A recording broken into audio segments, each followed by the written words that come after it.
Mr. President, I rise today to express my strong concerns about the direction that Republicans and the Tea Party want to take our country, beginning with an irresponsible government shutdown simply for the sake of pursuing a social agenda, and continuing their reckless budget plan that will devastate seniors and those most vulnerable over the next decade, while rewarding millionaires with even more tax breaks. I looked at this Republican budget put out by Chairman Ryan, and it's a proposal that takes $1.5 trillion out of health care for seniors and children and gives it to the wealthiest. But it does not even limit subsidies for special corporate interests like big oil. And in so doing, it fundamentally resets our values and turns back the clock on the progress we've made to protect our parents and grandparents, seniors and children in this country, and keep the playing field reasonably level. But even before that discussion, I want to make a few things clear about the implications of shutting the government down and what we on this side have already cut from the president's budget to reach an agreement. We started this year off with $41 billion less in spending than the president requested. Plus, in March, we cut another $10 billion below last year's funding levels, including the complete elimination of 33 federal programs. In total, we have offered up $33 billion in cuts for the remainder of the current funding year, which ends in September. But the most radical elements of the Republican Party won't take yes for an answer. They say we have not come far enough, which in Tea Party terms means we haven't given them everything they want. So they'll shut the government down rather than take yes for an answer. I saw a picture, front page of one of the papers, and it said, with a Tea Party banner, it said, "Shut her down, shut her down." Well, I thought we were here to make sure we kept the government going. It's clear their real reason for shutting down the government at this point is to promote a social agenda that is not acceptable to the broader part of the country. They're willing to shut down the federal government, put our economy, our small businesses, our veterans at risk, and potentially delay tax refunds for millions of American families, all simply to make a political point and to try to impose a social agenda of a minority on the majority. Shutting down the federal government over a woman's right to choose, or the federal government's ability to enforce laws that protect our children's health, in my view, takes irresponsibility to a whole new level. Even the Speaker of the House himself has said a shutdown will, quote, end up costing more than we save. And the Speaker's right. It would cost about $8 billion every week, or 2.2% of GDP every week the government is shut down. Now, the Speaker's right on the substance, but he has not yet been willing to lead and deal with the tempest in the Tea Party on his right, threatening to cut our economic recovery short to satisfy a narrow right-wing political agenda. At a time when small businesses are just beginning to get access to capital they need to create jobs for American families, a shutdown will result in $400 million in capital each week not going to small businesses through the SBA loan program, and will throw the engine of small business job growth into neutral when we want it to be in overdrive. In the last shutdown, more than $1 million in small business loans to 5,200 businesses were delayed, so we know what small businesses are in for if we have another shutdown. Mr. President, this is not the time in our recovery efforts to say no to helping small businesses put people to work. In housing, the FHA loan process, which accounts for 30% of the housing market, will be interrupted just as we enter the height of the spring season home buying in my state of New Jersey. With prices low and so many houses on the market, this is not the time to prevent 15,000 homeowners from getting a home loan every week, more than half of which are for new home purchases that would reduce the inventory of the surplus properties. Now, unfortunately, because Social Security is a mandatory fortunately, I should say, because Social Security is a mandatory funding program, seniors and the disabled will continue to receive their checks. But if we let the tempest and the Tea Party shut down the government, interruptions at the Social Security Administration could delay changes in people's benefits and payments. In just 4 days of the last shutdown, 112,000 new claims for Social Security, retirement, and disability benefits were not taken. Over 800,000 callers were unable to reach the Social Security Administration, and certainly in this economy, this is not a time to leave those who rely on Social Security with nothing. And with the tax season upon us, it's certainly not the right time to delay tax refunds that families are anxiously awaiting in order to make ends meet and put into the economy and help the recovery keep going. It's not the time to shut down 368 National Park Service sites, the Smithsonian, the Statue of Liberty, the monuments, museums, national parks across the country, which in the last shutdown lost 9 million visitors, and the tourism revenues to those communities.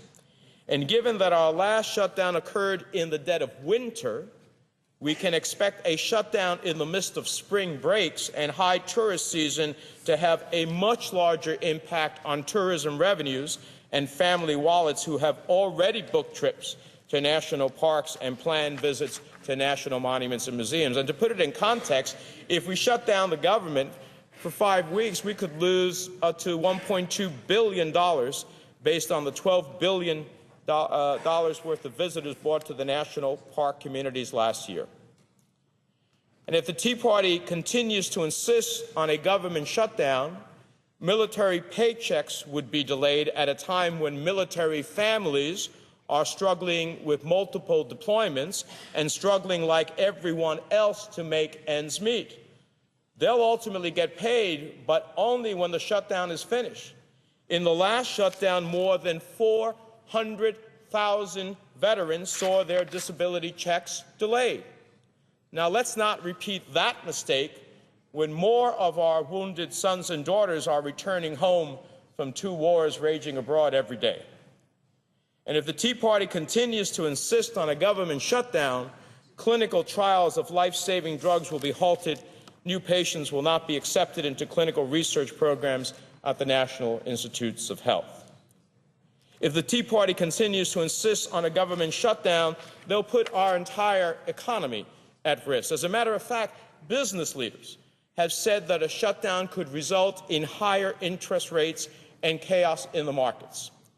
Every week, 350 import licenses could be delayed, resulting in holding up billions of dollars in American exports at a time when we need those exports to help fuel the recovery. During the 1995 shutdown, $2.2 billion in U.S. exports couldn't leave the country because 1,000 export licenses could not be issued. Ivan Seidenberg, the chairman and CEO of Verizon, who is also the chairman of the Business Roundtable, said, and I quote, "I don't think any of the CEOs would welcome a government shutdown. Problems for business would run from contracts being postponed to disruptions in the supply chain." John Engler, the president of the Business Roundtable, said, quote, "Business would face the danger of the law of unintended consequences. Interest rates could rise and there could be turmoil in the financial markets." Now, this would all happen because Republicans being held hostage by Tea Partiers have rejected $33 billion in spending cuts for this year because they did not get all that they wanted, because they aren't getting their way on unrelated, extraneous social issues like women's reproductive rights and enforcing laws on our books to protect our children's health. They simply will not take yes for an answer, because yes on spending cuts isn't really their only goal. Spending cuts is not why they are trying to shut the government down. I would remind our colleagues that democratic governments are not about total victory. Authoritarian governments do that, not democracies. In democracies, we are all fairly elected to represent our constituents. We all have a view, we all have a vote. We all have an obligation to govern and legislate for every American, not just for those who hold the views of the Tea Party. With all due respect, Mr. President, Tea Partiers claim to love our right to free speech and yet clearly don't believe anyone's views other than their own are acceptable. I would say to our colleagues, we all have deeply held beliefs. Defending them and shouting them from the rooftops is easy, but listening to those who disagree with us and working on the differences is the hard work of government. I would remind my colleagues on the other side that the word Congress is derived from a Latin verb meaning to walk together.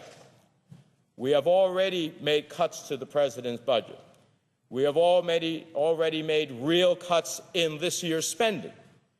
We've offered reasonable compromise that seeks even more cuts, but more importantly, a compromise that seeks common ground, not capitulation, and neither should our colleagues expect capitulation. All we ask is that those on the other side do what's right and act in the broader interests of the nation, not shut down the government, disrupt services, put the economic recovery at risk, all to satisfy a narrow political agenda.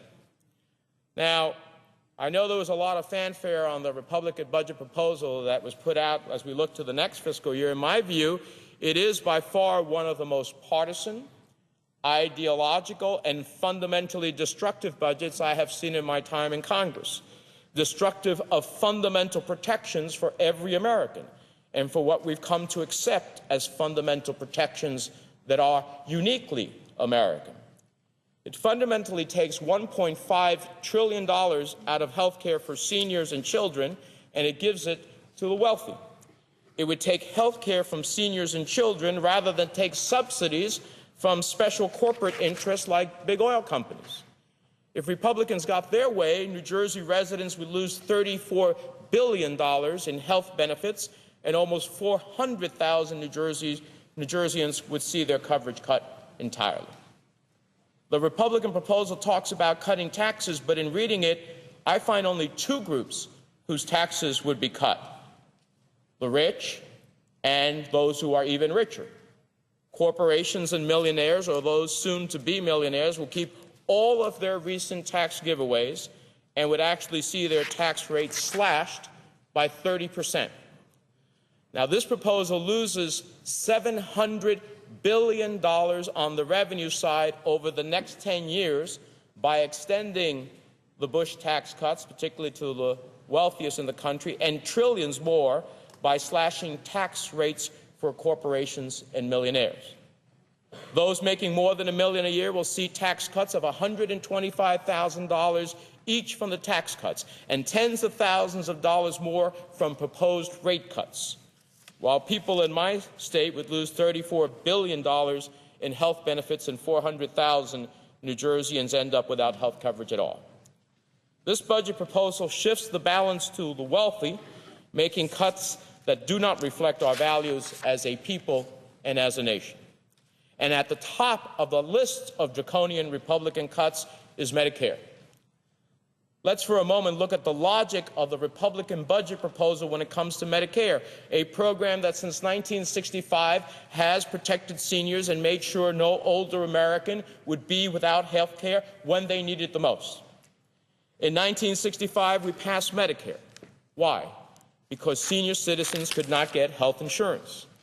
And the reason health insurance companies would not take the risk of insuring older Americans who logically would need to see doctors and receive treatment more often than younger Americans is rather clear.